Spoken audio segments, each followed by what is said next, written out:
soon turned into torture. They mocked Rob, insulted Pia, and when Pia cooked dinner, they forced her to serve it half naked. Every second felt like a nightmare, humiliation, fear, and helplessness swallowing them whole. Still, in the middle of horror, love flickered, fragile but alive. Pia whispered in French, "We will get out of here, mon amour. Just trust me." Rob, broken and terrified, nodded. That night, while pretending to obey, Pia secretly mixed sleeping powder into the brothers' drinks.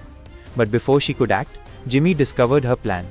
He stole their clothes, leaving them in towels, laughing as he watched them tremble. Then he forced Pia to cook something special from a kangaroo baby he brought in. When Pia refused, Jimmy pressed a knife against Rob's throat. Crying and shaking, she did what she had to. Love can be pure and cruel. Later that night, when everyone slept, Pia whispered, "We're not waiting to die." Using broken hooks and wires from the barn, she built traps, deadly, silent, desperate traps. When Brett came to check on them, Pia begged him to let them go. But when he didn't, the trap snapped, hooks tore through his face, and Pia, screaming, smashed his skull with a hammer.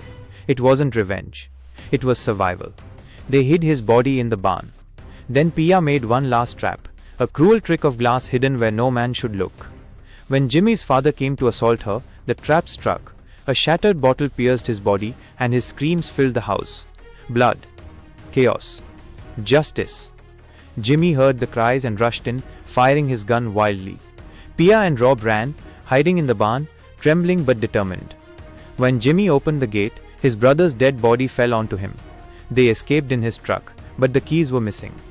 Pia ran back inside, found the keys near the dying father, and barely escaped as Jimmy chased her. The father, bleeding, was attacked by his own dog, the beast drawn to the scent of blood.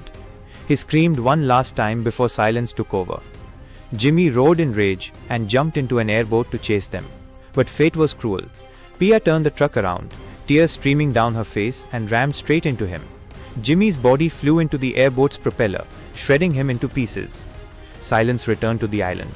Only the sound of rain and their beating hearts remained. Rob and Pia, covered in mud and blood, held each other close. They had entered that island as lovers.